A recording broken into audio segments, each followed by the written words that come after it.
Now it's time for the O'Hara News and Editorial. This is the show that brings you news through the lens of men's rights activism. Robert O'Hara and co-host James Huff bring you current events and important guests who will share their insights as well. We also invite the most important people to share their thoughts and experiences here on the One You. This show invites callers to discuss the events of the week with the hosts and our guests. We want your involvement. So listen, call in, and experience the one show that gives it to you straight in a way no other media outlet will.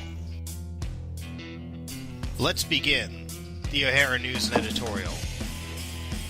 Tonight, we have two very special guests on the O'Hara News and Editorial. Sage Gerard, the coordinator of the successful KSU conference, and Greg Patnude, who is going to face a judge in Virginia Beach on Thursday for failure to pay over $100,000 in child support for children who are fully grown. Because we're having two guests on the show, we will be altering the format to omit the news. However, we will make mention of the two very important elections going on in Maine and North Dakota involving the removal of corrupt prosecutors and shared parenting initiatives. Gerard pulled off a landmark achievement at Kennesaw State University in Georgia this weekend with the first ever men's conference on the university campus in the U.S., helping to firmly establish a men's rights presence in America's schools. Patnude has courageously decided to face charges of failure to pay $130,000 in child support arrears for children now in their late 20s. He aims to be a figure representing the gross injustice of our family law system.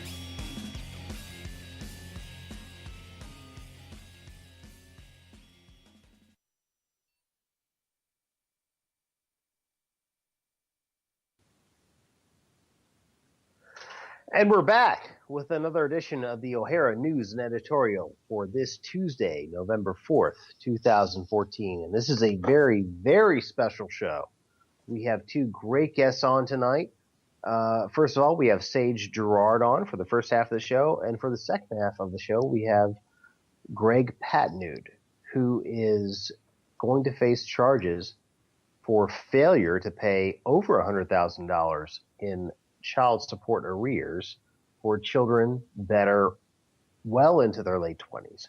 I'm sure that most listeners listening right now have read the story about Greg Patnude. I think it's an important case. It's going to be heard in Virginia Beach on Thursday. Very important case about the corruption of the child support system, the entire family law system. But our first guest, Sage Gerard, who has pulled off the very first successful MHRM conference on a American university campus at Kennesaw State University in Georgia.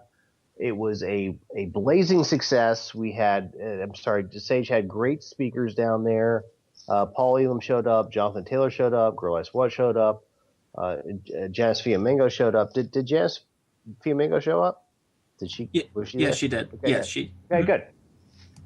Sage, thanks for coming on the show. This was a great achievement, and I wish I was there. I wish I could have been there. I'm sorry I couldn't have been there, but I just personally want to tell you kudos for what you did. This was really a great deal.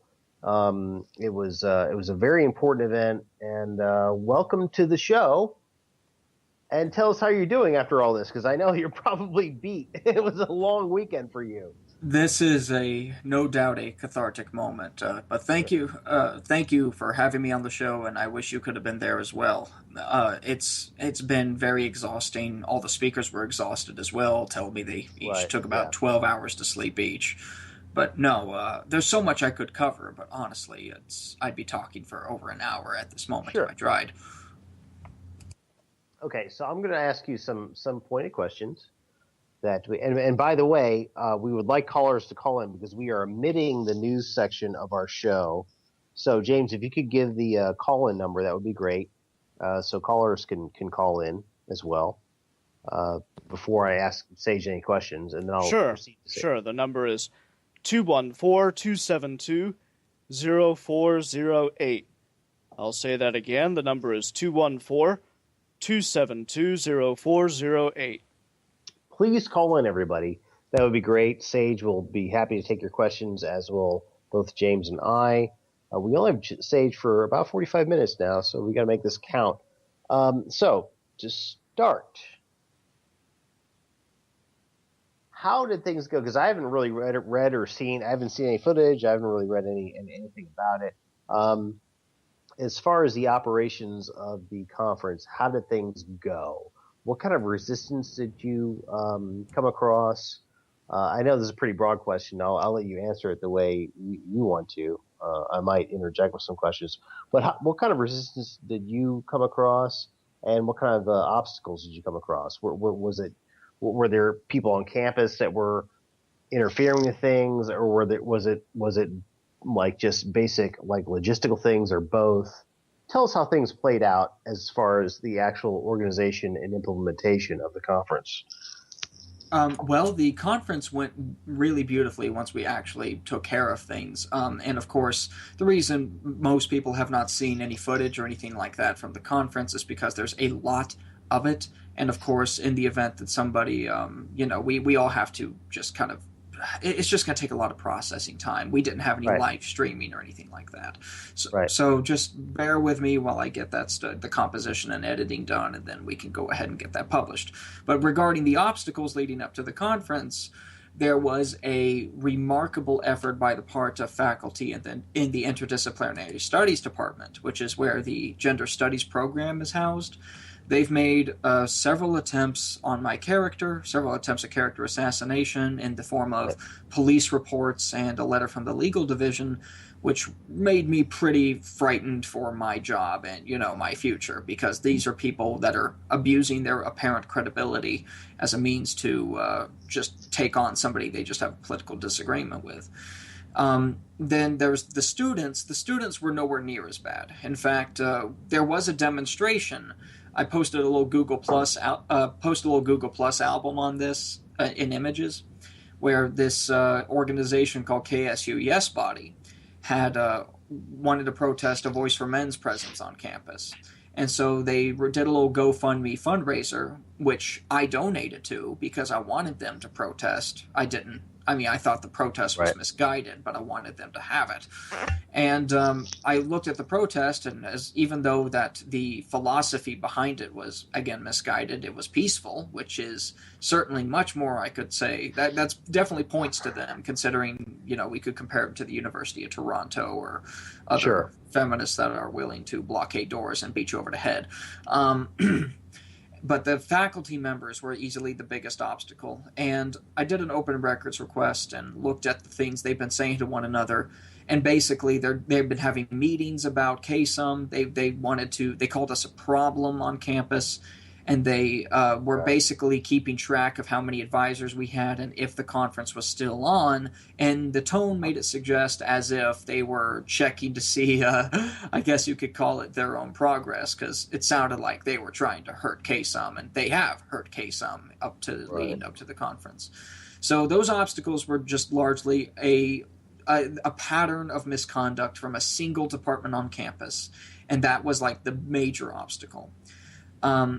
And in the conference itself, it's very interesting because one of the co-presidents of KSU Yes Body actually stood up and issued me a public apology on behalf of the KSU administration and faculty, which of course she can't actually do. But it was interesting to see a feminist apologizing.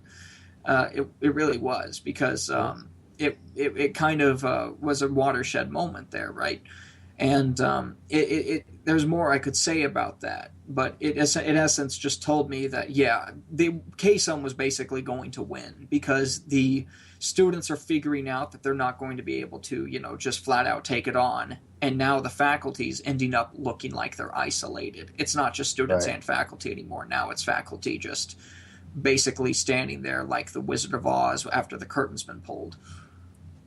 If you could, just spend a moment or two itemizing these actions by the administration and or the faculty to try to make things difficult for KSMU men.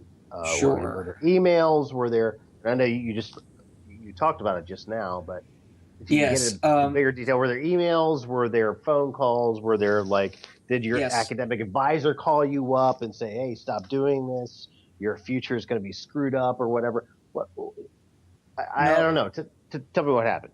Okay, so in essence, there was rather a lack of action on the part of the administration, and that was a problem in and of itself. But when it comes to the Interdisciplinary Studies Department, there have been emails, there have been police reports, and there have been University System of Georgia hotline allegations that culminated in a letter addressed to me from the legal division of the university. What kind of police force are we talking about? And I can actually pull them up right now if you bear with me. There's these are from the interdisciplinary study stuff, and of course I can't share any personally identifying information due to that's obvious. Did somebody accuse you of trying to harass them or something like that? But it actually goes even further. One of them, I want to go to my favorite one. I don't want to mention the name here, but the complainant stated, quote, "She has seen the cartoons, video, and blogs online that I produced and believes Gerard demonstrates having violent fantasies about hurting and murdering women." The complainant also believes Gerard is interested in challenging/silencing all women and gender programs and educational activities on campus. That's my favorite part. That's... My God, that's crazy. These people are desperate, aren't they? I mean, they really are. Well, they basically make me sound like I'm out on a crusade to not only go out and murder people, but also to silence all educational activities on campus. What kind of power do these people think I have? It's amazing. The police report. They're frightened. Right. The police report even says that a security escort was provided for the complainant. And, I've done nothing to give these people any justification for their fears. These are, excuse me, all of these reports, the fact that I have them means that the cases were closed. That's what makes them available for public request. And I've talked to the detectives. They said they found no information because there was no information to find, and the legal division had reached the same conclusion. When I got USG hotline allegations, which cited my posting of a Voice for Men stickers in public restrooms, that was 19-month-old event, and they used that to say that again I had these violent fantasies. And the legal division contacted me and said, we don't see anything we can use to discipline you. Just try not to say things that could get you construed to be such a horrible person, you big meanie. That's kind of the tone of it all. And but of course this scared me because not only are these allegations heavy, but I also got my I work at KSU. I work in the Information Systems Department. And that's totally, isolated and independent from anything I do with men's rights advocacy. And my supervisors are contacting me saying, "Sage, what the hell is going on? We're getting people calling us saying that, you're doing all this shit." And I was worried about my job. I was worried about, what could happen after, if something were to happen to my job, what would that do to my career in the future? Things of that nature. And thankfully, I've had a lot of people that were vouching for me, and that really helped, but that didn't stop them from continuing to try, the interdisciplinary studies people, from trying to make additional attacks. What makes this, where's that music coming from? Oh, I'm sorry, I was like, that was a friend of my calling. Sorry about that. No, that's fine. Yeah. But I was almost done anyway. But basically, that all really freaked me out. And but thankfully, the KSU police department and the legal division found there wasn't anything they could use to discipline me. But the administration, even though I've been letting the Dean of Student Success know several times, hey, look, here's some additional documentation showing that this is not just an isolated incident. All these same things are coming from one department. All these same things are coming from the same people. Are you going to stop this? And basically, it just, I don't know. I mean, for some reason, it just wasn't considered actionable, I suppose. Okay, this came from the interdisciplinary department, right? Interdisciplinary Studies Department, yes. Yeah, okay. See, this is a degree that most people can get if they go to a 4-year school, a degree in interdisciplinary studies. And I wanted to touch on this just briefly. Whenever you go to a quote interdisciplinary studies class, it is indoctrination into feminist ideology, almost always. No doubt about it. And most schools require that you go to a, quote, interdisciplinary studies 200 or 300 level class before you even graduate. And these are the people, these are so-called academics. These are people who put them in place in our school system as, quote, academics that clearly have an agenda.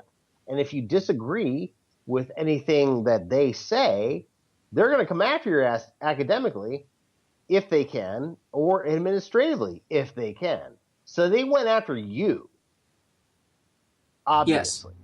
Well, yes, that much is very clear to me at this point. Yeah, and this has been going on for at least 15, 20 years now. I mean, I remember when I was getting my undergraduate degree, you had to take an interdisciplinary studies class before you graduated before you get your 2 degree at a community college, and certainly before you got your 4-year degree at any state school, you had to go through one of these classes, or you had a list of classes you could choose from, and almost all of them were basically they were ideologically driven curriculums of study, where there was a reading list that you had to read and you had to write on, and you had to come to a certain conclusion about the material if you were to get an A. And everybody knew this. And if you went against what these people said, you didn't pass the class and you didn't graduate from school. Is that true at Kennesaw State University, where if you don't go along with the party line, you won't graduate from college? Well, I don't know. I mean, all I can tell you is that anything that you can find in one of these gender studies or interdisciplinary studies classes is no doubt a center for indoctrination, because I've looked at their reading list. It's just uniformly feminist. Oh, absolutely. It's basically horizontal integration. Now, I'm a computer science major, and since I'm in the hard sciences, I don't have to encounter that same 3,000, 4,000 level ISD class. But I have encountered social issues classes and honors colloquiums that were basically along those lines, and you can imagine that they loved me, but they those ended up being pass-fail courses, meaning that there's not a letter grade. If I basically fulfilled the minimal criteria, I just passed. I just got the S and I moved on.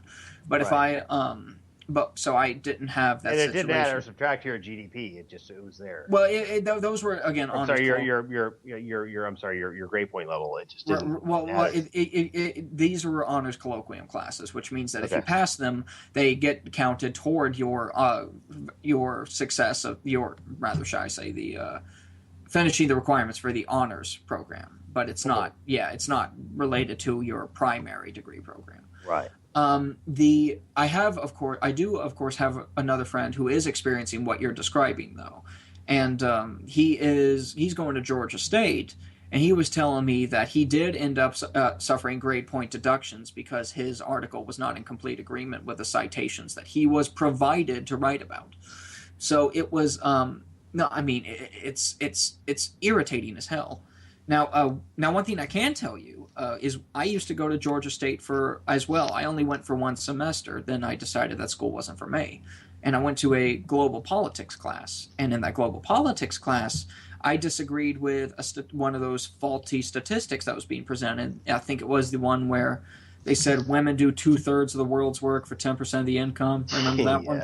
Yeah, they said that, and then somebody, got angry and like flipped a pencil or something, and she's like, I can't believe all this. And I said to her, well, look, I mean, men suffer their own stuff too, and it ended up leading one thing to another, and the class was so infuriated with me that I had some people even follow me outside the class, basically just insulting my intelligence. So it was not a pretty situation. So yeah, I mean, to say that it's an indoctrination center is an understatement. It's either you agree or you don't, and if you don't agree, you're not part of the church, and it's a dark ages situation. Gotcha. Back to the conference. Let's. I'm sorry. I want to ask you how many. Let's get some of the basics about the conference. How many speakers were there? How many people showed up? What kind of reaction was there from the school security staff? Was there any protesters? Were there any protesters? What happened during the conference? If you could describe to us the tone of the conference and whether or not it resonated with people who actually came to the conference who were actually curious about the issues. We actually, it went really, really well. Security was remarkably helpful and professional, and they did everything they were supposed to do. Right. The thing that was really helpful was I let the security know about what happened in the Canadian universities way in advance. And the detective that came actually was even aware about the fact that some fire alarms might be false alarms. And he was basically going to set things up such that if a fire alarm was pulled and it was found to be fake, we could get back to the conference with very minimal, interruption. Oh, wow. So it was that's how good it was. And, the security guard posted there was just remarkably friendly, professional, and cool, and we had a great time. Now, the tone of the conference, there were some tense moments, but if there was and one of the things that was really interesting was they had basically a feminist table, meaning that all the feminists that came to the conference pretty much congregated together in one table in the venue. And you could tell it was them because they were the only table not clapping. They were the only table that was just basically rolling their eyes, sighing, or just demonstrating very I don't want to be here body language whenever Karen or Janice open their mouths, right? So it's basically, this is and I mentioned Karen and Janice because they responded most strongly to them. And Karen in particular freaked them out. How do they respond to Karen and Janice? Because those two women really freak feminists out. They really, really do. And I think they actually. I'm sorry. Go ahead. But go ahead. Well, the body language I was referring to became very pronounced when Karen was speaking. It got to the point where Karen. I wish I was there. I was there. Actually, Karen got to the point where she said, "I see you rolling your eyes." Like she was like, "I see what you're doing." Like it was great, and she ended up commenting on the art demonstration, which was the only thing that could be called a protest. And she shoved her boots so far up the asses of the organizers that they ended up they were like, "What do we do?" And they ended up commenting on that after the speeches with an interview with the KSU student media. So the overall tone was that there were a lot of MRA supporters there. It was a predominantly MRA event. There was just no doubt about it. Okay. And it was there was one table of feminists, and one thing I've mentioned even on the podium was I'm very happy that they showed up because I'm happy that they would show up regardless and listen and participate. Right, like that was a good thing. Right. I talked with Jack about this yesterday. He said, and I think he was talking about the table that you were talking about, the feminists, but he described it as these people that just sat there quietly, and his impression was that they were administrators. They were people that were just sort of there to gather information. They didn't react to what was going on. Was this a group that was separate from the feminist table, or what? I don't No, I haven't gotten. I didn't get that same impression. Okay, Jack has it. I hope he calls in because I'd like to have him talk about. Well, that. it was there were a couple of older women there that wouldn't surprise me if they were on faculty, but I didn't get the impression that they were administrators. Okay. If they were administrators, they would have been decorated with the uniform or the tags that would have conveyed as such. Okay. The administrators here on KSU are much more formal looking at all times, and they didn't look that formal. So there were administrators there. No. I'm saying that the administrators look very formal, and on top of that, they have administrators for public universities are subjected to a much more political heat. So they're not as like. I know. I've been there before. That's why I'm asking you about this. I used to. No, I did not see any administrators there. I did not. I mean, they would have. I think it was unlikely that they ever would have come anyway. The most that we could have gotten in that respect would be administrators from maybe a department, like a department chair. But the only department chair I could think of that's relevant to this filed a police report and is trying to stay the hell away from me. So that's I don't think there was any administrators. Okay. James, do we have any callers? No, unfortunately, we do not have any callers. You'll know as soon as I do if we do, man. Because okay, cool. Let's give out the phone number again. It's sorry, give me just a second here. All right. 214-272-0408. Please call in. This is a very good show. It was a very good event this past weekend. I think this is, I know that most of the exposure this show is going to be on YouTube and whatnot. Now we've got a caller. Okay. Caller, welcome to the show. Hey, guys. It's Iron John calling. John, what's up, brother? Hey, Bob, and hello to Sage and James as well. Hi. Sage, I had a question for you. It sounds like you had a very successful event, and you've accomplished a lot.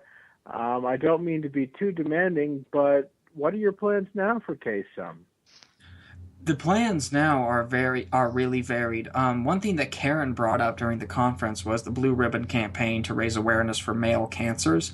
I want to get the KSUM to participate more in that, not only in spreading information, but if possible, do a fundraiser to donate to organizations that are working toward treatments to that effect. We also have a new administration for the officers. Nobody has expressed interest in becoming a president, so I'm going to serve as president for the time being. But we have 3 new officers, and we're now moving forward on writing a formal proposal to get a more equitable self-defense course. We have plans for a men's center, working with the Assistant Dean Bob Maddox later on in 2015. And I want to see a established network for referrals, such as finding attorneys and counselors that can be helpful to men in the local community, and for establishing a more effective lobbying and journalism effort on campus. KSUM is a system now. Like, it's too big for it to just be a social club. It's gotten a lot of donors, it's gotten a lot of supporters, and I am wanting to see it become a element on campus that it can survive on its own. And it looks like we're seeing that. Interesting. Do you think that KSUM will ever expand beyond just this university? Do you see it growing in a regional fashion or perhaps even national? I do, actually. In that case, of course, it would need to break away from the Kennesaw State University administration and become independent, in which case that's excellent. It's not something I can see happening in the very near future, but I can see it happening if the growth continues. Interesting. What would you say some of your greatest challenges to growth will be in the not only in the immediate future, but in the I suppose the longer term? Well, the idea would be to create a model that could continue to keep the revenue streams up for donations such that we can continue operations. Since, of course, in order for us to do the things that we do in terms of the missions, that all costs money. And in the event that we run out of money, we do need to have more working funds to make sure we can keep doing our jobs. And it's just a matter of how do we do that across administrations. We just haven't been around long enough to make that to really know that. But I do know that we do have a very strong community, and as a result of that, I think that even if we were to fall on hard times in that respect, we have the creativity and the means to actually solve problems anyway. So I'm not too horribly worried about it. Okay, so I wanted to interject here. Sage, do you think that the KSUM model, do you want to present this as a model as to how men's groups on college campuses should be, or just as a template for people if they want to that was the idea since the beginning. I mean, since the beginning. Okay, right. Yeah, I mean, the idea was how do we make men's rights into an actual functioning system? It's not enough to do commentary. It's not enough to do It's not enough to do any of that. You have to have a system at the end of the day. And if you can build a system that can survive in the culture that we're looking at, then we end up with basically men's rights in action. And if we have men's rights in action, then society's only going to get better from this point on, right? So it's having a model that we can replicate means that it would spread all over the nation. That there's nothing but good that could come from that in my mind at this point. Yeah. Good.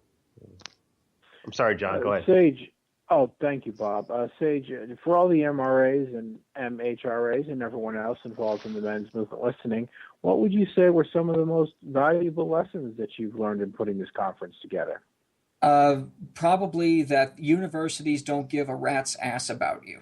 They really they don't give a damn about your education. They don't give a damn about anything. They are there as a service provider that they do their own thing. And if you are not politically fashionable, it's easier for them to go with whatever status quo is there than it is to help facilitate your capacity to question the system, which is what a university should do in theory, but they don't care about that. They just don't. Just flat out fucking don't. And so what I've learned from that is you have to find a way to assert yourself politically and dodge whatever they throw at you as a means to keep things going the way they'd like it to go. Sounds like quite a challenging environment. Do you have any advice for people out there who might want to replicate what you're doing? Record absolutely every fucking thing you do. What I was actually thinking, seriously considering learning electronics and robotics just so I can build a little helicopter drone with a camera on it to follow me around. I'm dead serious. I'm dead with a serious. Shotgun mic, to record verbally everything that you hear. And no, say. I mean, I kept my backpack. I got one of those Swiss Army backpacks, and it fits my audio recorder perfectly.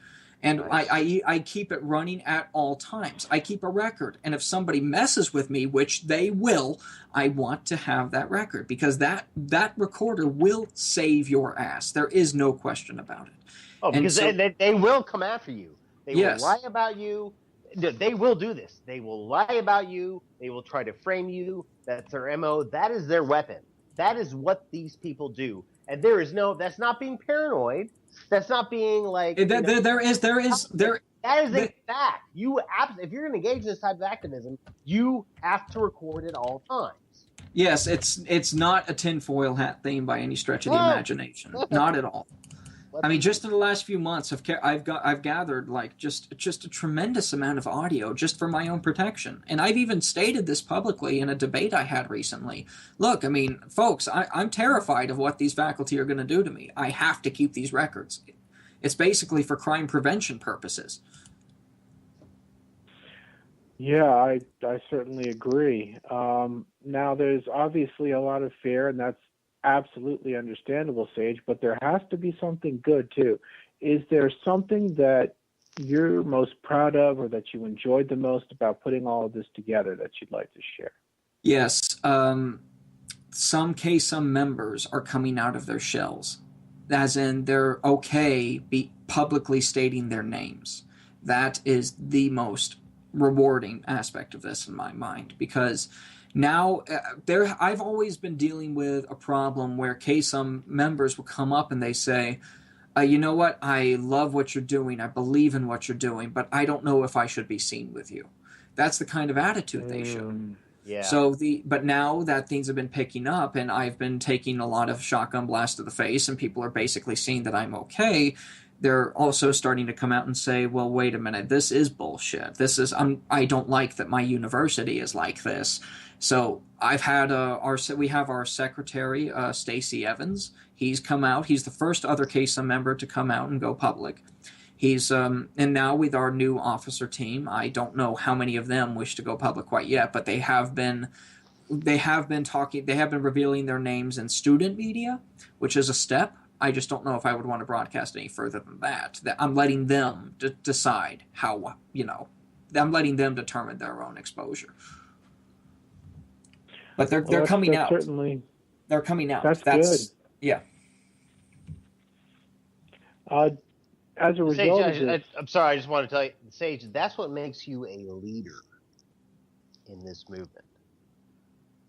This whole thing of stigmatization, and people like yourself, a young man like yourself, who, I'm sorry, I didn't mean to interrupt you, Iron John, but I did want to say this to Sage. You're worried. Of course, you're worried about your future, and you have a lot at stake because you are a young man who's just about to graduate from school. But this is what makes you a leader. You're someone who's willing to stick their neck out and do something and say something that might be unpopular. But once you start doing that, other people will say, you know what? I agree with this guy saying, and I'm gonna kind of like listen. First of all, listen to him, and then join a cause. And I think this is a very, very important concept in activism. I know that this might not seem immediately relevant at first, but it's also something that I am still proud of. The female membership of KSUM has also been spiking. It's more female members are joining in, and this is wonderful because, again, the allegations that we are, basically out to hurt all women, not only is nonsense, but it's also showing that there are, we are basically getting a share of honey badgers now, and that's been very rewarding, and they're extremely bright people, and I think it's going to really start to make people have that level of cognitive dissonance. Like, wait a minute, they're misogynist, but they include women. They get that double think going on, and once they're kind of stunned with that, it kind of makes it easier for us to keep going with operations without additional accusations. So that's a wonderful thing. Go ahead, John. Yeah, it certainly sounds okay. Thank you, Bob. Well, you've come a long way very quickly, Sage. You've probably learned a lot. Do you think you'll do anything different now after this conference because of the stuff you've experienced and learned? As in, are you asking if there's anything I do differently if I had to do it again? Sure, something like that, I suppose. The only thing, actually, not really. I mean, if I were to rewind, I probably would have done some of the same stuff I've done anyway. I mean, I would have researched context, I acted on context, and said something that I believed was right.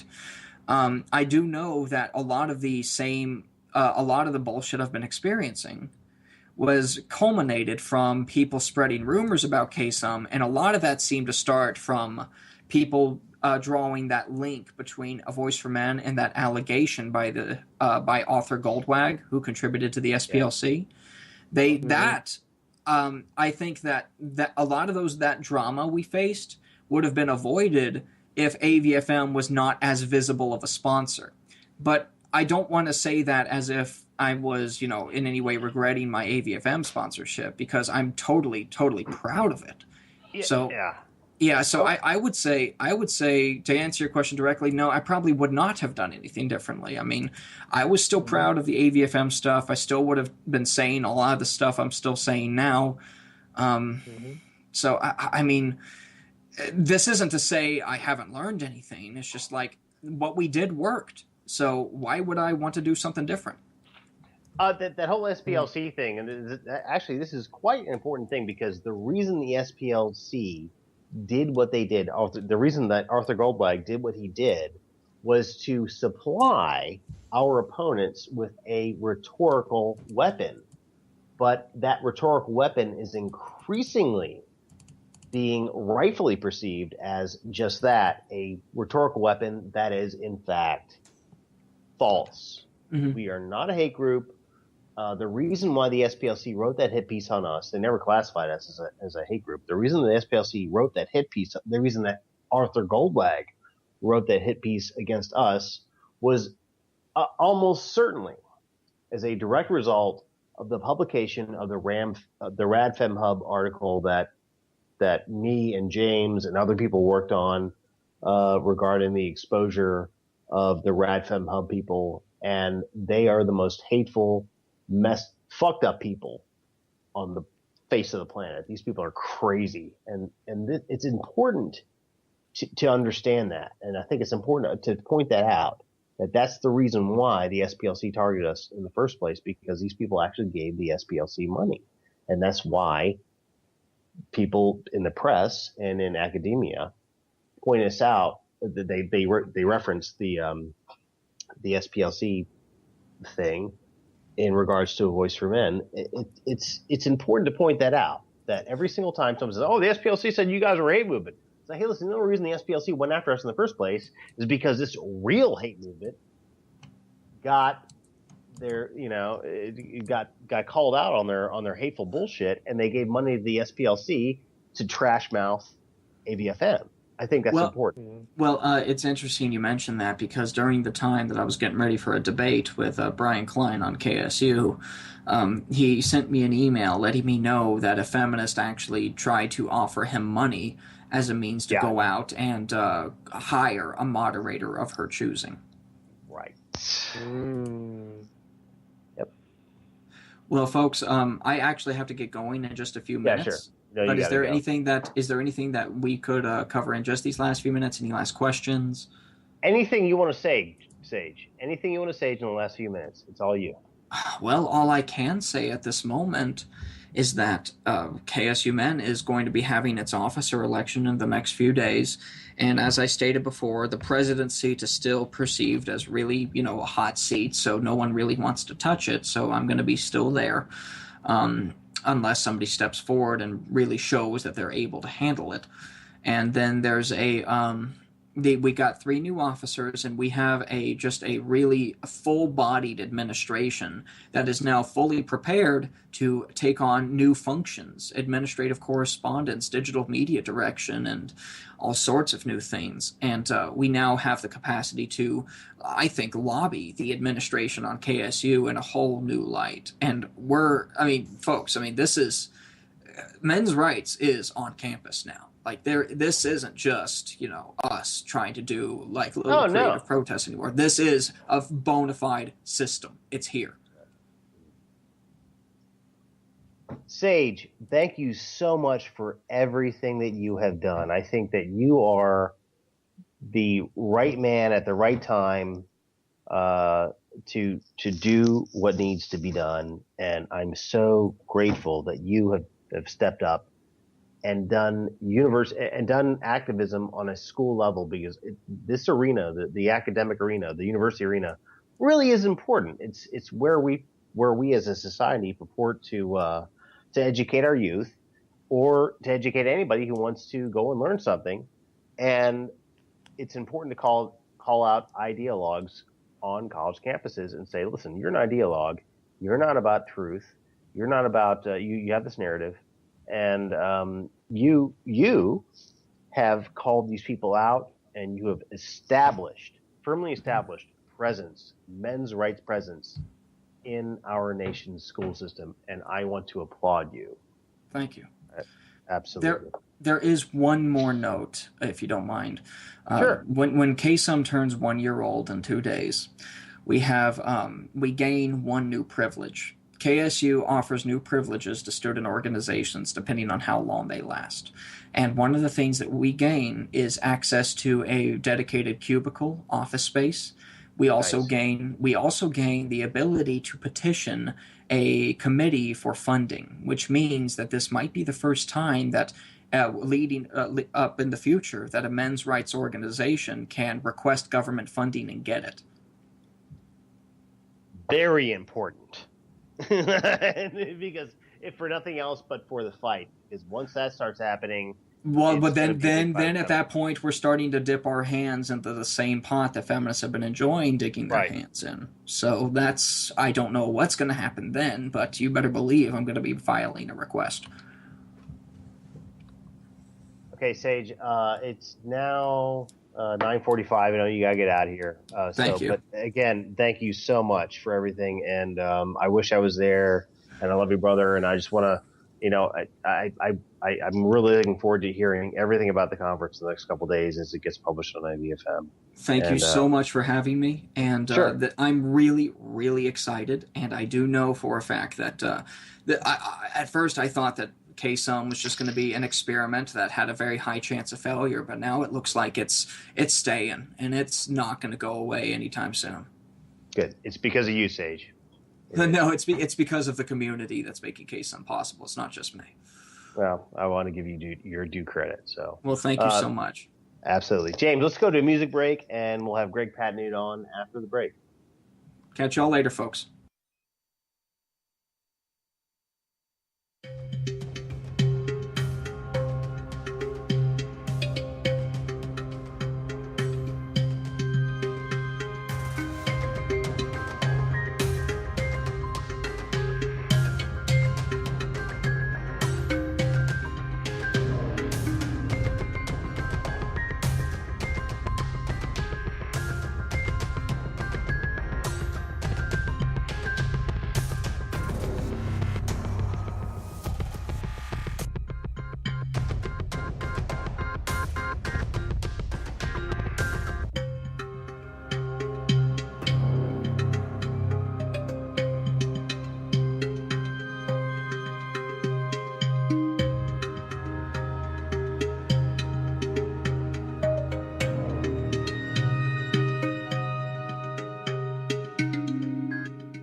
And we are back with the second half of this, the November 4th, 2014 edition of the O'Hara News and Editorial. And we just got done with our segment with Sage Gerard, a great achievement he pulled off there at Kennesaw State University. And now we have with us Greg Patnude, a man who has up until now been a fugitive from injustice, as he calls it, for failure to pay child support of, right now, what it stands as $130,000 for children that are now in their late 20s to a woman who has been paid all the child support she is owed, or what the law says she is owed. But nonetheless, this guy is still facing this arrearages, as they call it, and he is going to face the court on Thursday. And we don't know whether or not he's going to jail or not, but we do know one thing: we got a guy showing up for the fight. So, Mr. Patnude, thanks for joining us tonight. Yeah. Hey, great. Thanks for having me, Robert. It's good to speak with you. Great, always good to speak with you. So. On Thursday, just to story for our listeners, you were hit with an order to pay over $1 million in child support. Well, it wasn't. Go ahead, please tell us. Yeah, it wasn't. That wasn't really an order, Robert. There's a warrant for contempt of court for me in Virginia. Right. Okay. And they faxed that over to the Auburn Police Department where I lived in Washington State. They faxed a copy of that warrant over for it's a 3-year-old warrant for contempt of court, and they wrote on the front of it in handwriting that I owed $1,052,000 in child support. Oh, they wrote it in handwriting. Okay. They didn't actually like email it to you or anything like that. They wrote it in handwriting. Okay. Yeah, so they're enhancing a warrant. It is what it is. I call it an enhancement or a refinement. Right? Okay. And there was actually 2 warrants. The second warrant said I owed $104,300. So right. They're basically calling my local police department, saying, hey, go look him up. We're doing an address verification. But if you find him at his house, pick him up because we've got warrants and we will extradite him. And here's the warrants, by the way. So we'll just go ahead and fax them to you. I mean, this doesn't come through NCIS or the normal criminal systems, right? This is the child support officer facilitating my arrest. Right. And enhancing the warrants to make me look like a really bad person. And right. And what it does is it makes it look like felony child support, which not every state has felony child support. Some states it's a misdemeanor. In fact, in Virginia, it's a misdemeanor. In some states, like Idaho, it is a felony if it exceeds $5,000. So what these enhancements do is they get people's attention. Police officers see these incoming faxes. It says the guy is a horrible criminal, owes $1 million in child support, and we got to go get him. So they send the SWAT team out. That happened to me on March 18th. Yeah. Jesus. So, okay, what was they hyped up this whole, like, you're delinquent child support for arrearages that were actually pretty small, and for children that are now well into their late 20s. And they hyped it up to the extent where they actually sent the SWAT team out to get you. And that makes you look even that much worse. So now you're in a bigger pickle. Is that so? It's kind of like a big theatrical show that they're putting on. It is. They're staging everything and setting everything up, and I want to talk to that when we get a chance. Sage was talking about the same kind of thing, where they're going for the character assassination, right? Right. Mm-hmm. Because he's fighting back. So they try to pre-assassinate him. Well, this is a way of pre-assassinating any defense and basically try to preempting any possible defense that you may have. They criminalize you, and it starts, very early in the child support enforcement cycle. It starts the day the custodial parents fills out a complaint, files a complaint. Yep, from that point on, it becomes adversarial, and the non-custodial parent is going to be assassinated. Right. And that's what the system is designed to do. That's part of the system. They actually do this. When someone files a You're gonna love this. Yeah, they must assassinate the character of the person, the non-custodial person, because it's the only way they can make them a slave. Because once you do that, it justifies them making you a slave. A wage slave. They have hired special research groups, bunch of people with PhDs, right, from the colleges coming to do studies, and they do research and they test out new procedures and policies and find ways to basically hook people up, and they're trying to connect the courts and with driver's licenses and the local police. And your debit card, even your banking account. I mean, they're finding ways to connect all these things. And so what we have is basically a system that's like Big Brother. They can practically watch your every move. They seize your assets. They can get your driver's license revoked. You know, all kinds of things that aren't even related. I mean, we know all these things, but they are actively finding ways to connect, new ways to connect these things. I've got a 115-page report that I found in the Virginia archives. Right.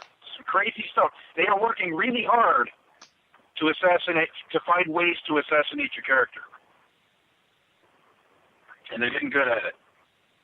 Well, it's interesting that you're talking about this because. This whole fraudulent child support system has been going on now for decades. This idea that a non-custodial parent, almost always the father, and the reason it's almost always the father is because he's the guy who's making the money, because women do not choose to have children with men who make less money than they do. That's what it comes down to. So what happens is we have this system that goes after the person that earns the most money, and then we insert an incentive for the courts to make money out of collecting money by matching funds through federal through federal taxes being paid into this system, and this obviously is a conflict of interest, and there's no accountability on the custodial parent's end as to how this money is spent. So the whole thing's crooked, and there's the non-custodial parent has no rights to see their children, or no rights to say, hey, why is this money being spent on shoes and cars and not on my children? So the thing is in order to make someone a wage slave, they have to do character assassination. They have to demonize the person that they are turning into a slave. Well, it gets better. Not only do they demonize the non-custodial parent and run them through the machine, try to assassinate your character, this whole system is adversarial from the very start. You have to lawyer up now in family court. I just shelled out my very last $3,500 to hire an attorney. Right? And you had to do it because you would be toast if you didn't. Well, I'm probably going to walk into the courtroom and fire him right there on the fucking spot and go pro se anyway. There's a good chance I'm going to do that because he wants to take a totally different tact. And, there's a lot of broken legal issues and things that they have done that are completely illegal, right? In fabricating a case against me. Now, I need to back up a little bit on the case. I actually owe $0 in child support. And $0, my arrears balance is $0. Okay, I want to clarify that. My kids are 27 and 28, and they both have college degrees and are self-sufficient and self-supporting. My ex-wife thinks they can squeeze another $125,000 out of me now that the bill's paid off, and that's what it is, man. The money's drying up. She's been living on the gravy train. I've been paying a great. Yep. The money's gone. The money's dried up. I'm not paying another dime, no matter what happens. no matter what happens in court on Thursday, I'm done paying child support. I'm done because I don't have children. Yeah. I don't have children. Yeah. You have offspring that are adults now, but you don't have children anymore, so why the fuck should you have to pay a single dime to another individual that just happened to be the mother of your children, who has no accountability how this money is going to be spent, and she's using it basically as a retirement plan. And that's obviously what's going on here, and the courts are enabling her to do this. Well, it's worse than just enabling. It's not just enabling her to do this because, obviously it's a misandric court, right? The court was presided, the Chief Justice for the last 7 years or something like that, or however long they elect him. Out of the 7 judges in the Virginia Beach Juvenile Domestic Relation Court, 6 of them are women. Right. Okay. The other thing is it's a business improvement district at the same time. All the money they import, they go out after these guys, and we bring all this money into the community that the mothers spend. Right, so there's an incentive for the courts to do this right there. There's a community incentive and a local city and county government's incentive that brings money into the community. Right. Right. All that support money gets spent in the grocery stores and in the in the department stores, all that. Absolutely, so, absolutely. It's all about a transfer of wealth from the earning parent. Almost always a man. 99.98% of the time, it's a guy like yourself who is a earner. You are a productive individual. It's about bleeding you dry simply because you're productive, and this other person is not. And now we have a situation where she wants some more money for her retirement, so she doesn't have to work. So now you have to be a slave for the rest of your life. Even though the children are grown, that's the absurdity of the whole situation. Like I said, I'm done. The kids are grown up, right? Yeah. They don't need child support. They're not children. They're about, they're at the point in their lives where they're going to start having their own children. So. Right. And they could have done that a long time ago. She did do a good job there. I have to give her credit for that. My kids are not irresponsible. My kids are good kids. The judge in this case, I mean, you're going to love this, Robert. I'm being extradited for contempt of court, but the extradition law is the extradition law on the family court statutes, Virginia Statute 20-84. 20-84 says you can extradite somebody who's guilty of non-support. Okay? The non-support law, which is Virginia Title 20-61, says you're guilty of non-support if you don't pay child support for your children under the age of 18. Okay? Right. My youngest turned 18 in 2005. Okay? But they're using the extradition law for failure to pay support. They're using the family court extradition rule to extradite me for contempt of court. The two things aren't even connected. I mean, they are cobbling together laws to violate my rights and to get me there. So they gave me what's called personal jurisdiction. I remember calling, and I'm sorry to interrupt, but I remember calling up the police down in Virginia Beach because I hadn't heard from you in a while, or I just remember I was trying to get in touch with them, I couldn't, and I just called them up and asked them if you had actually been arrested, and they said, "Oh yeah, there's an extradition order on this guy." But wait a minute, and really, the woman actually said this. I recorded the phone call. I'm not going to put it on now, but the police officer that I was talking to, she actually said, "Wow, this guy's under an extradition order, and it's a misdemeanor charge. How the hell does that work out?" She actually said that on the phone to me. What did she say to you, Robert? Would you repeat that a little more? I'm going to repeat it again. She said, "Wait a minute. This guy is under an extradition order, but there's no felony here. I wonder how that is." It was just kind of like, as she was. This is some clerk. This is some police clerk or whatever. Yeah, somebody's like behind a computer screen. So wait a minute, this guy's got an extradition order, but there's no felony here. And she just said, "I wonder how that worked out. I wonder how that happened," as if she had never seen anything like that before.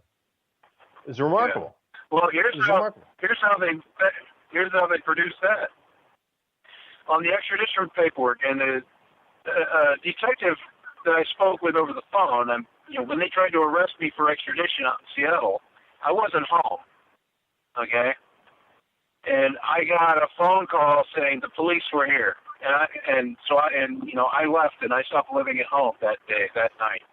But there was a King County detective that was trying to hunt me down and find me, and I spoke with him on the phone several times, and he actually read me the extradition paperwork, and the extradition paperwork says that I was physically present in the Commonwealth of Virginia and that I committed a felony crime there. Right. That I committed a crime of non-support. But I'm being extradited for contempt. So they lied and fabricated, falsified evidence in order to obtain a governor's warrant. And the best part about that is I've contacted my congressman and my state representatives in Washington.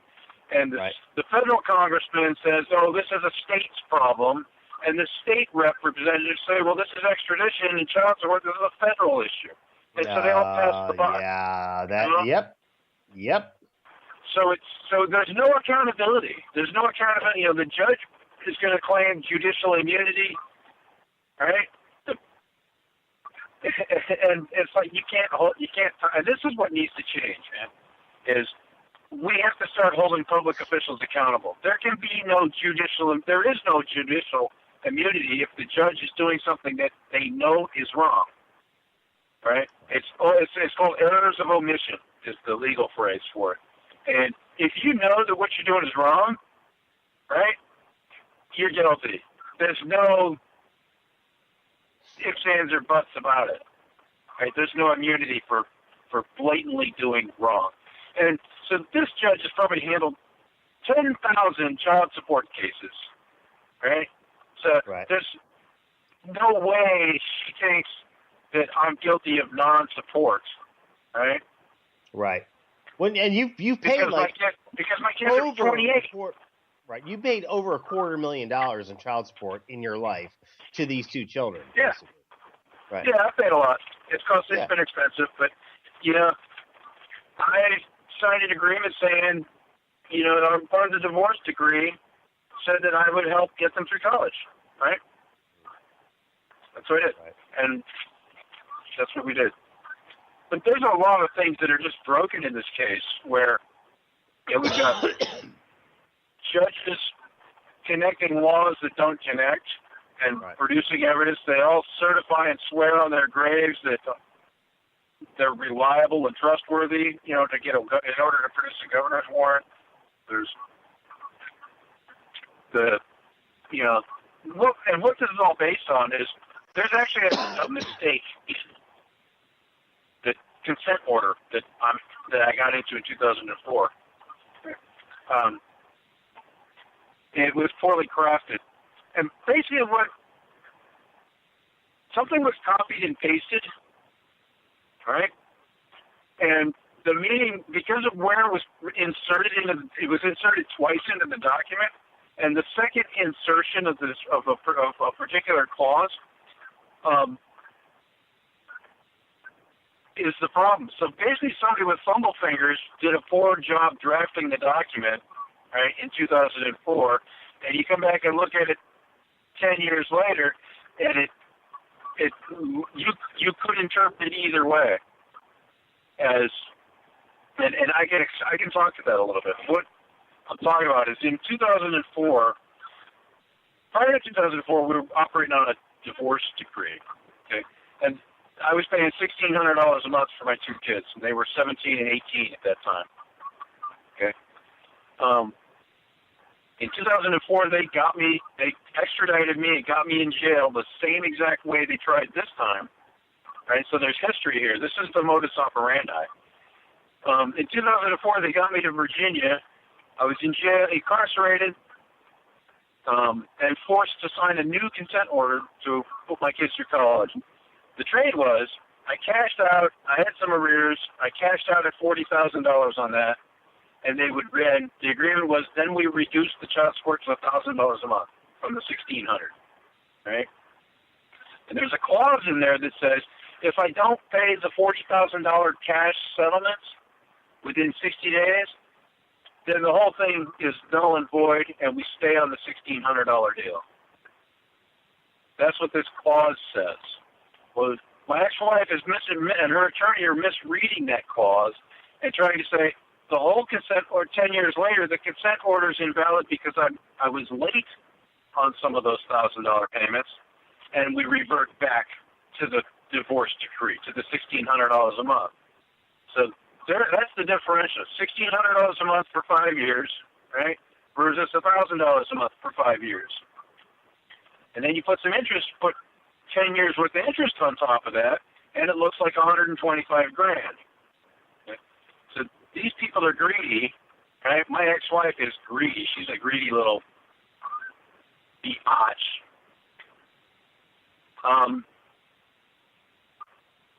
Yeah, that looks like money. And attorneys, they're on contingency a lot of times, so, he's probably thinking he's going to get a third or a quarter or something like that, right? But the problem is they are misinterpreting this clause. This clause said, if I didn't pay the $40,000 cash settlement, then I don't get the discounted monthly, right? I don't get the discount from $1,600 down to $1,000. That's what this clause says, and they're misreading it. That's what the whole argument's going to be about.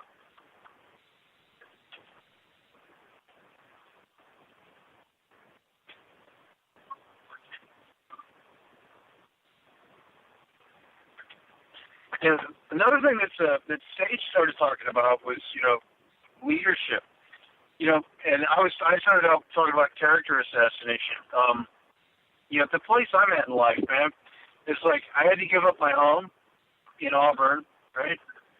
And I had to go kind of on the down low. And I've been basically hiding out from this extradition thing because I'm not a fugitive in my mind. I am avoiding I'm a fugitive from injustice, but this thing has completely changed my life. I've been running scared for the last 2 months, right? I have been in a panic. I've been worried that I'm going to get pulled over driving a truck in Kentucky or some other place somewhere on the planet, and I'm going to end up being extradited anyway, right? It's cost me my relationship with my brother and sisters. They think that they don't understand the complexities here, and they're under the impression that I'm a fugitive and I fled and I'm avoiding my responsibilities, and that I even owe the money. I'm not in a position to support my mother, who is aging, and I've been paying a percentage of her monthly expenses. She's on a fixed income. I've lost 3 jobs this year, and I make a little over in the low 6 figures, generally. I've had 3 jobs this year that I've been fired from because of this. And I'm on the edge of being unemployable because I'm 52, and there's police records and petitions and bench warrants and all kinds of shit out there for me with my name on it. And so they've done their best to assassinate my character and to, make my life difficult. My marriage is falling apart as a result of this. I haven't seen my wife for nearly a week. We went in different directions about a week ago. So, and that's when I changed my mind about going to court. I decided, they cannot take my dignity, right? They cannot destroy my life. They cannot destroy my family. They cannot destroy the people that are near and dear to me and important to me. And they cannot do this to me. It is wrong. And then I'm going to fight it. I'm going to stand up for it and stand up against them. And I'll do it on my own if I have to. Fortunately, I had $3,500 hanging around. I hired an attorney with it.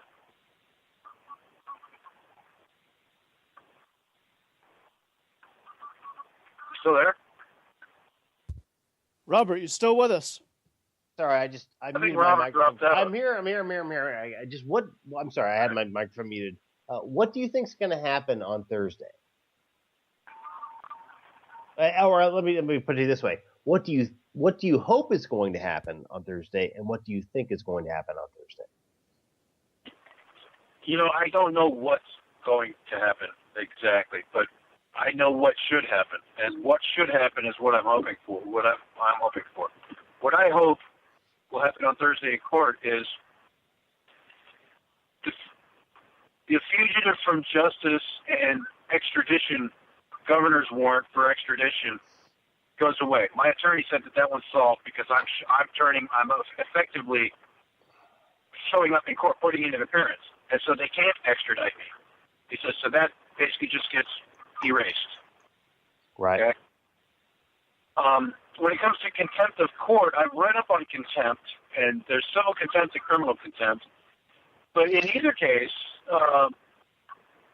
when you resolve or fix the problem that causes the contempt, then the contempt goes away. Right? Right. In my case, the contempt was failure to pay child support. So my child support's been paid for like 3 months. It's been paid off for 3 months. So I think that the contempt charges go away. And so that pretty much makes all of,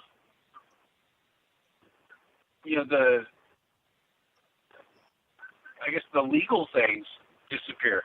And then the other thing that's still out there is, my ex-wife is laying claim to $125,000 by misinterpreting a poorly written document.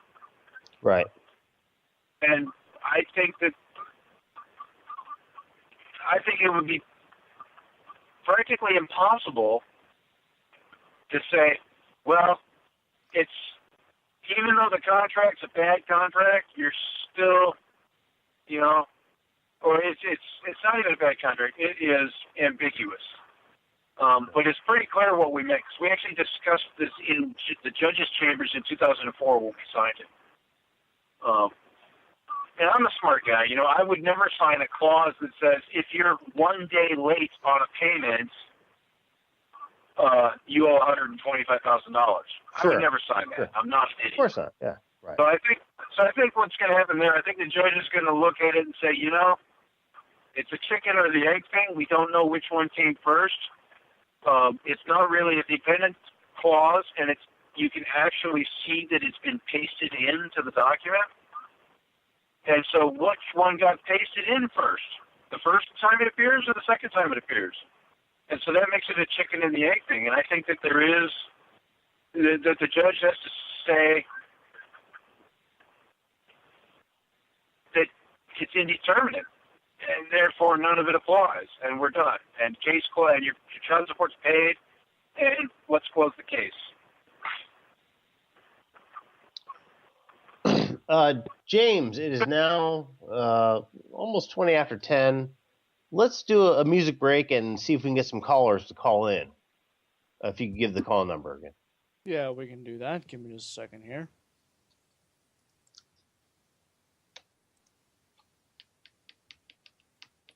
Call-in number is 214-272-0408. And here we go.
All right, folks, we are back, and I'm going to go ahead and give out that number one more time.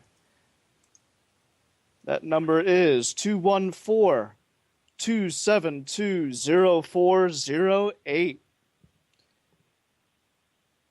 Folks, please call in. We got a great guest right here. I think that both of our guests tonight represent landmark happenings in the men's rights movement. We have somebody from the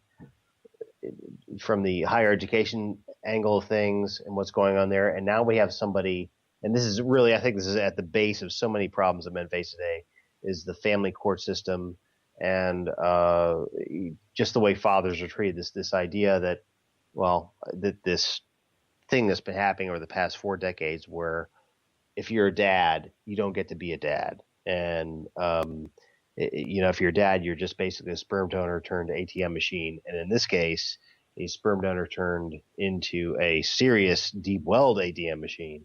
But Greg Patnude is back with us today.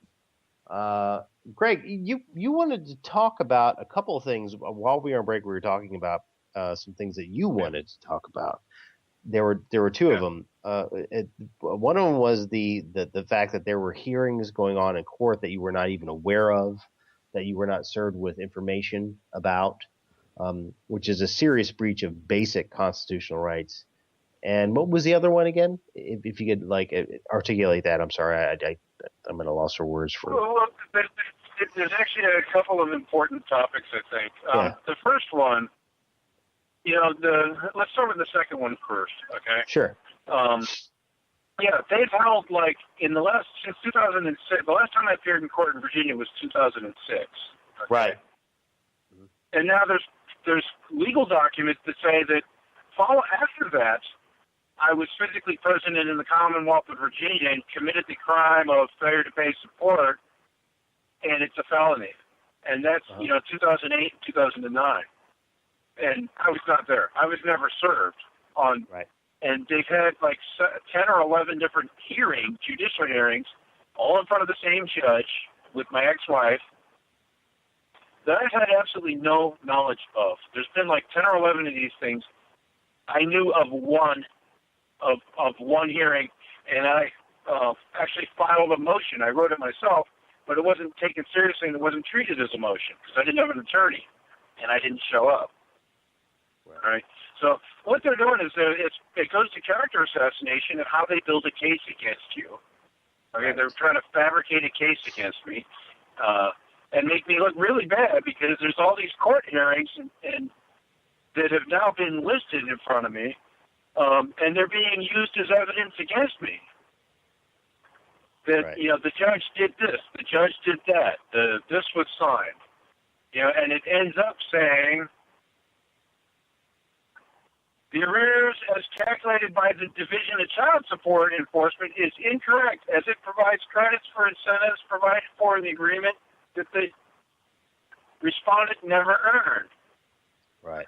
The correct arrears is in this attachment.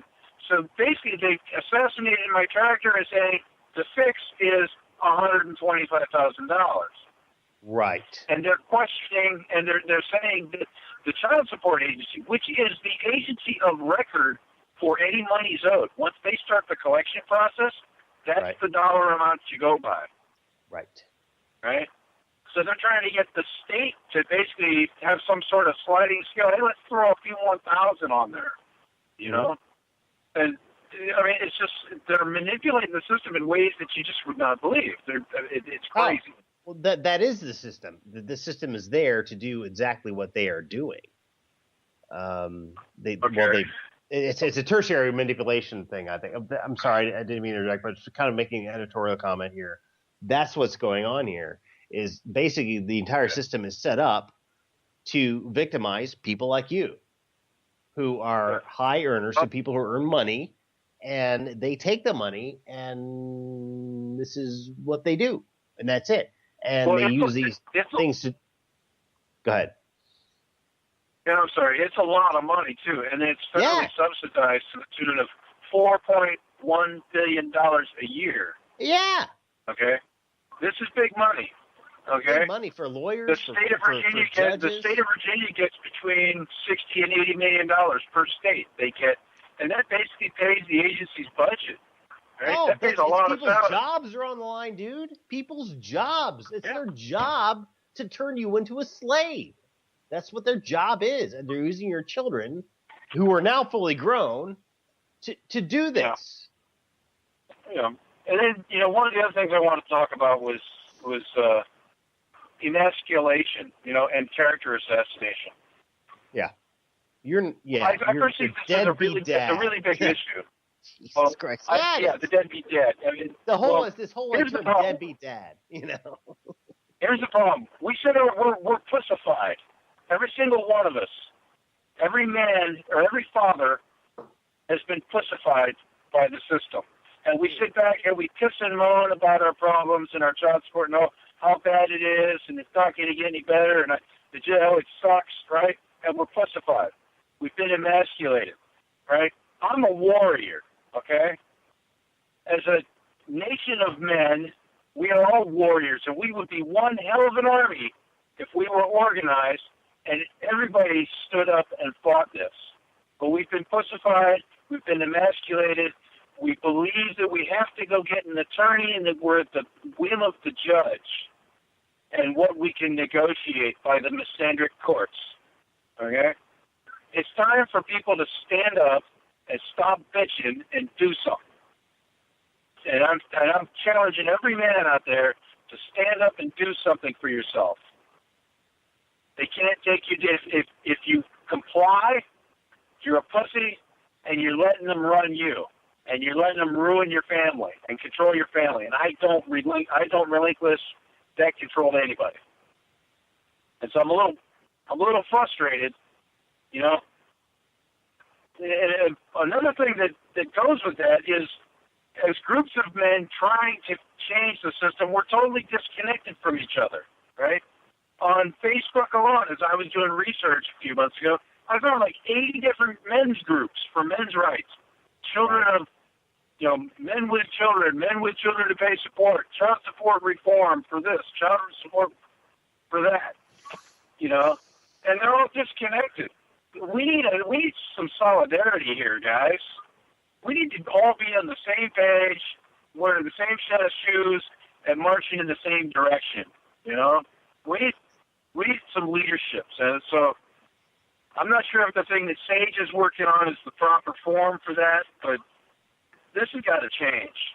Well, it's not every man for itself. It has to be every man for every other man if we're going to fix this broken system.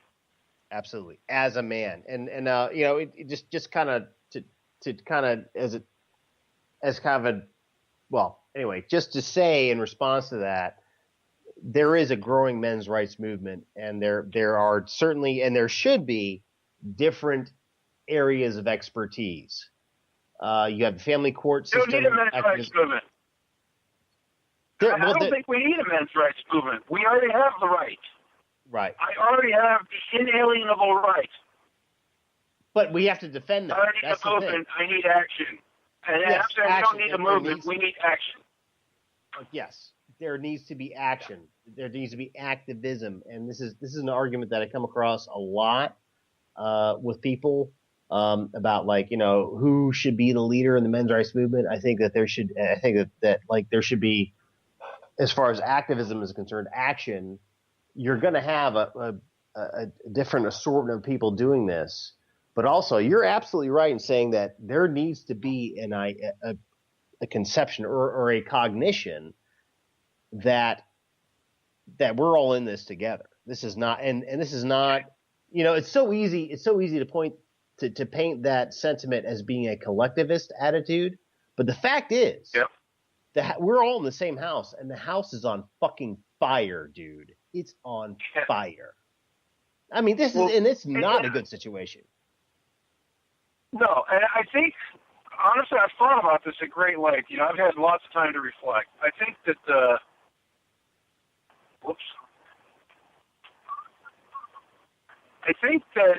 the architecture of the family court system has a lot to do with the problems.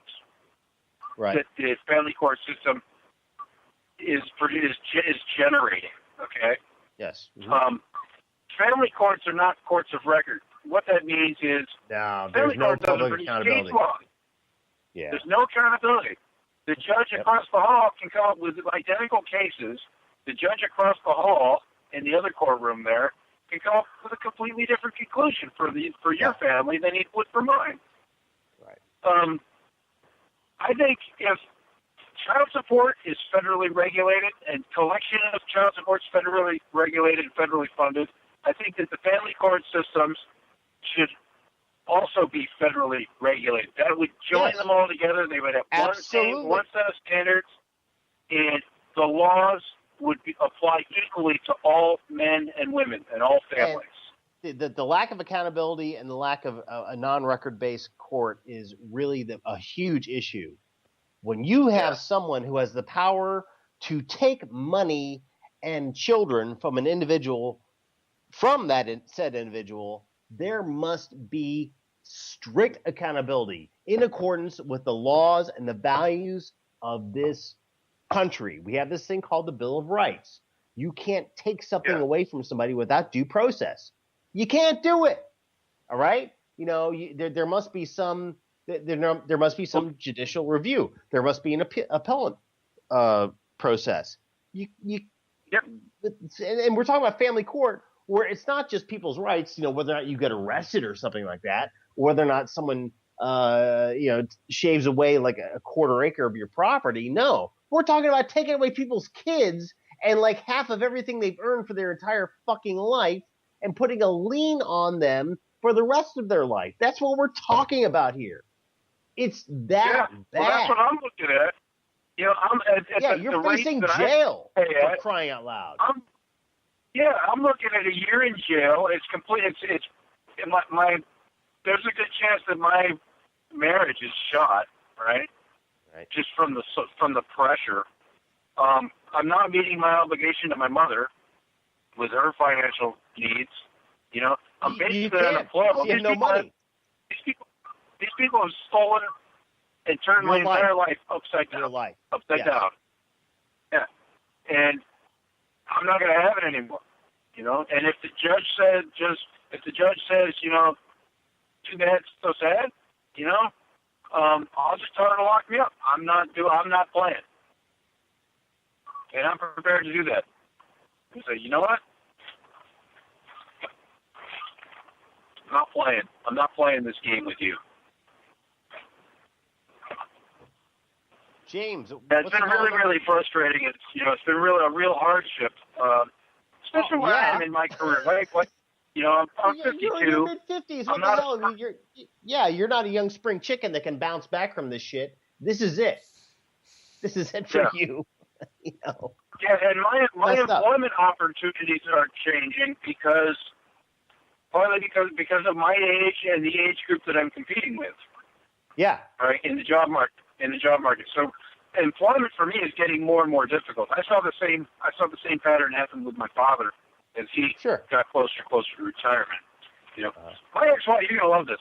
My ex-wife, I was arrested on March 18th. I was held in jail for 2 weeks before I was released.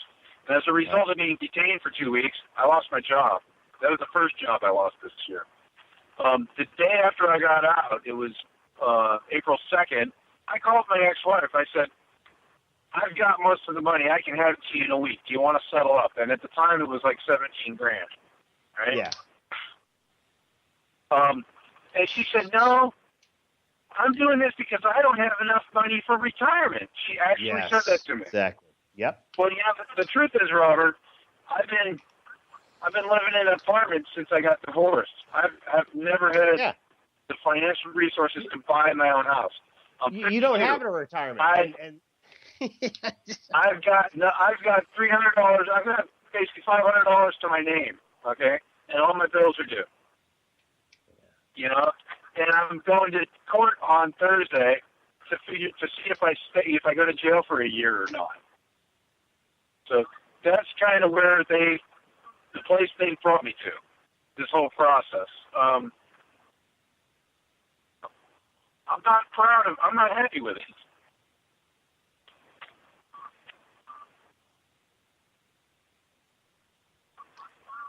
James, can you give a shout out for the number again before we do have a little bit more time in the show tonight? It'd be great if we get some callers in. I know people are listening. So if you could just shout out the number one more time and maybe go to a quick music break so we can get some callers. Sure. The number is 214-272-0408.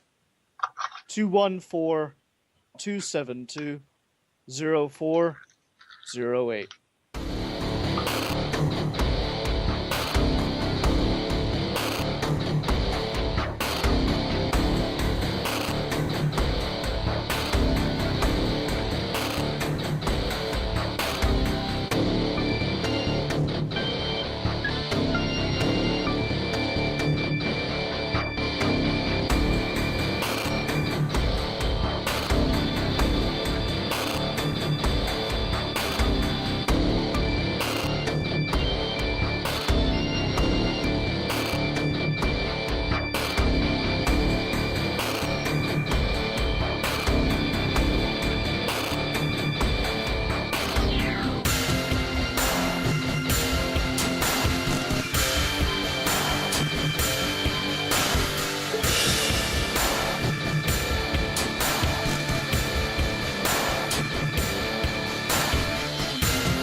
And we're back on the O'Hara News and Editorial, and we are joined, of course, by our guest, Mr. Greg Patnude, James Huff, and now we have a caller.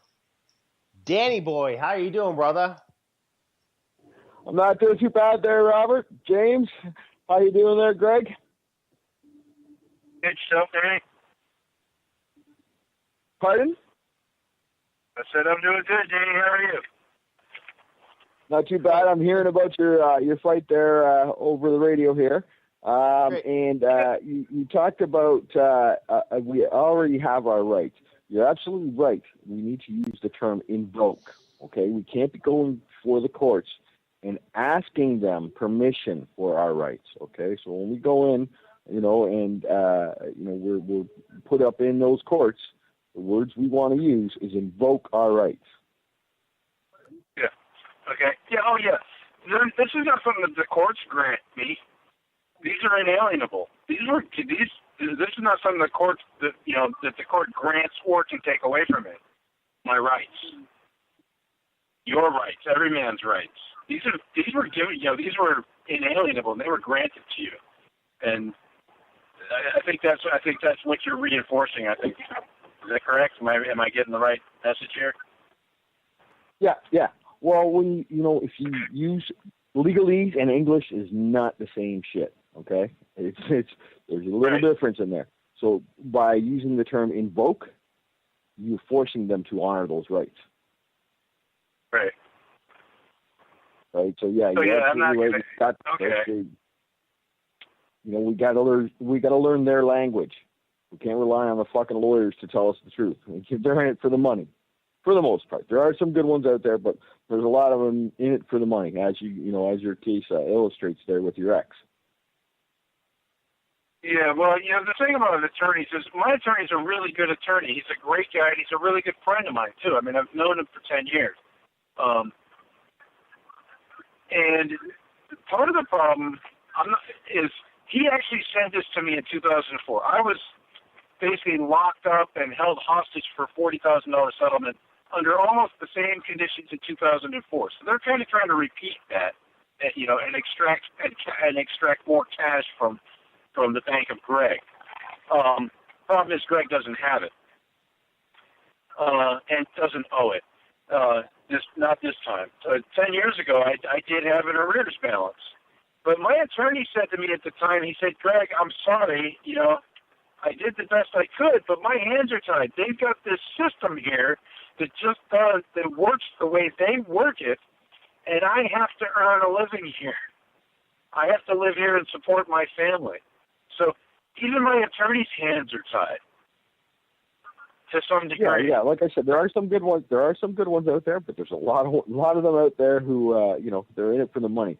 I can think of one up in Brantford, Ontario area there who does, paternity and divorce court, and then scavenges off the fucking the carnage she creates and does real estate as well. Right. Yeah. So yeah, there are some nasty ones out there. I've experienced it. Yeah, man, I wish you all the best in your battle. Go find your peace tomorrow. And, best of luck, man. And, I hope you come out on the other side doing well. Well, thanks, Danny. Cheers, guys. I got to go and call myself. I'm giving my best shot, Yeah, it sounds like it. I'm calling from Canada, so cheers, guys. I'm going to get going. It's cost me an arm and a leg on the show. All right, sure, bye for now. Thanks for calling in. Danny is our Canadian news director. He's also a very important member of the ABFM community. I'm really glad that he called in. We were just talking about lawyers. I wanted to share with everybody an anecdote, and I think this is important. Well, maybe it is, maybe it isn't. But I had just got off work one night about a month ago, and I went to this place where I hang out a lot. It's a dive bar, and I ordered beer. I started talking with this younger woman next to me who was just finishing up her law degree, and she said that she told me this was a real conversation. She said that she was interested in getting into family law because of what happened to her dad. She said, my dad got screwed over by my mom. I never really saw my dad when I was growing up. And as I grew older, I understood it was all about, basically my mom didn't want to have me to have any relationship with my dad at all. And my mom actually profited from this whole thing. She got all this child support money and some alimony and all this. And she was unable to do all these terrible things to my dad. So I was inspired to get into the legal profession. But then, after I realized how much money I could make off of the human misery, she actually said this to me. She said, when I realized how much money I could make off of basically separating children from their parents, I decided to continue working to become a family lawyer in order to do all that. She actually said that to me. I didn't tell her I was the news director for A Voice for Men, but this is just how cynical these people are. It's just how the cynicism. This is a true story. I'm telling you, she actually said this. This is just how cynical these people are. The motivation is a 4-letter word. Yeah. Actually, 5-letter word. I'm sorry. The motivation here is a 5-letter word. It's greed. Yep.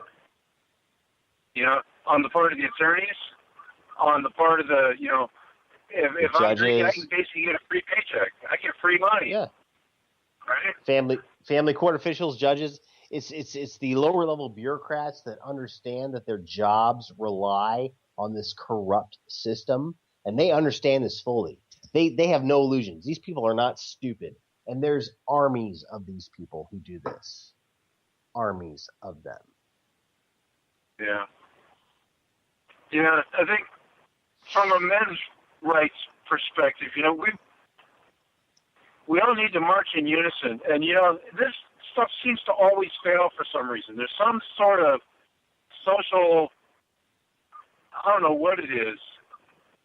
With men, it's like we're warriors and we will fight each other before we will fight together. But when we fight together, we will win. Right. And this happened, about 20 years ago. If you remember the Million Man March in Washington D.C., and it was, right. It was primarily the Black American population was involved with the Million Man March. It was like maybe 100,000 people showed up. It was a big failure, right? We're doing the same thing, and this is not racially bound. I mean, just nor is it religious or anything like that. White Americans, Hispanic Americans, people of all color get divorced and have kids and end up in family court. It crosses all barriers and all colors. This ain't about the color of your skin or, how well hung you are. This is about walking together, guys. We need to march as one army and stand together and not be emasculated anymore. Right? They've taken everything from me. I have nothing left. I have $500 to my name. I've lost my wife, my family, my jobs. They practically got my self-respect and my dignity. It's been really, really painful since March of this year. And this thing just reared up its ugly head out of nowhere. It turns out that, my ex-wife has been setting this up for like 6 years. For a long time, yeah. So, because she can. Yeah, and the system enables her to do this. Actively enables What kind of pathetic person hates on someone else like that, Well, someone who's unable to do so. There's a system in place that actively encourages people like your ex to do what they do. It's not just her, it's this whole legal system. Well, that's designed here's the dichotomy. There's a really huge dichotomy in this. I have 3 sisters. 2 of them have been divorced for, 10 or 12 years each, and they ended up raising their kids as single moms. One of them had 2 boys, the other one had 3 boys. My sisters never got one thin dime of child support from their children's father, right? Either of them, right? And these guys have been in the system for years, and they've got huge child support bills in the $100,000 in arrears, shit like that. Right. And where was this system when my sisters needed help? Right. Right. And then me, I've paid $241,000 in child support over time. My kids have college degrees, and they're trying to take more from me. Yeah. The system is just so far out of balance. What it is your sisters are not sociopaths. Your ex is, and the system is it's a system of sociopaths set up for sociopaths. It's a sociopathic system that was set up by and for sociopaths. That's what the system is. And well, that's a scary thought. Well, it's the truth. It's the truth. We're talking about familial relations being shred to pieces. We're talking about people becoming wage slaves. We're talking about someone like you, who's a 52-year-old man, who's going to go to jail for a year because someone said that he's in child support arrears.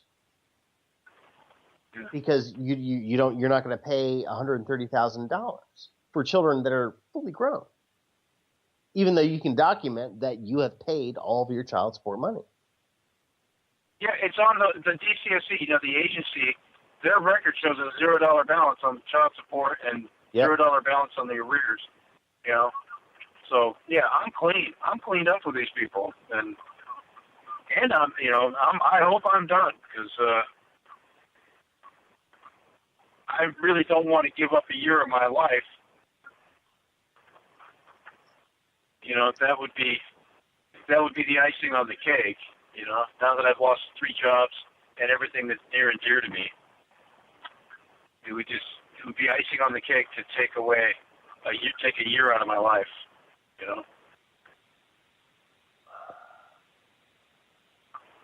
But I'm being optimistic.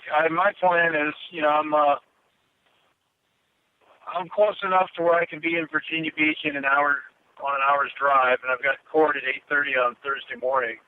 In the meantime, I'm going to hang out in the Outer Banks, I think, and meditate on the beach. You know, try to find a place where that guarantees that I retain my sanity and my dignity and my self-respect.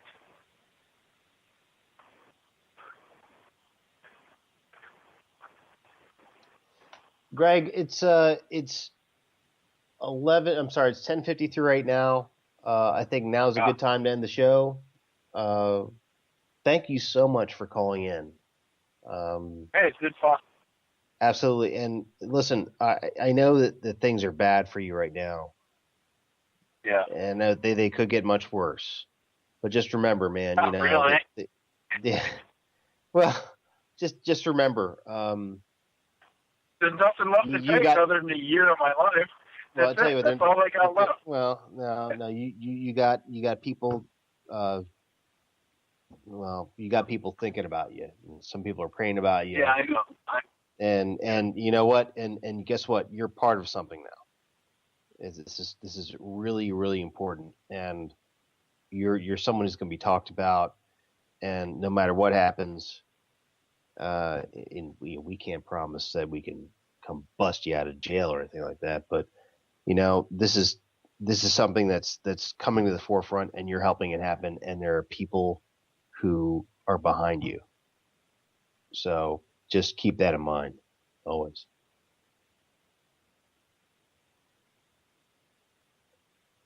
I appreciate that, Robert, and I appreciate it feels good to know that there's an organization out here that, you know, is trying to move these issues forward and give them some visibility. And, you know, I have every intention of being part of that. If I need to be the poster boy here, you know, if people need somebody to march behind, to fight back, you know, then I'll be the guide on. We will definitely. The guide on is the guy that holds. If you weren't in the military, the guide on is the guy in the front right corner when you're marching in rank that carries the flag. He carries the marker flag that everybody lines up on. That's what the guide on is. We're going to be following your lead. Thank you, Robert. Sure. Thanks a lot, too. Thank you so much for coming on the show. And listen, we're going to be praying for you the entire time. We'll talk. Hopefully, we'll talk before your court date. But seriously, tomorrow, enjoy yourself, man. Tomorrow is your day. So just do that. Yeah, man. Awesome. So I'm jealous. I wish I could be down there with you, man. Anyway, thanks so much for calling in. James, do we have any advice for our listeners before we sign out? Absolutely. Take the red pill.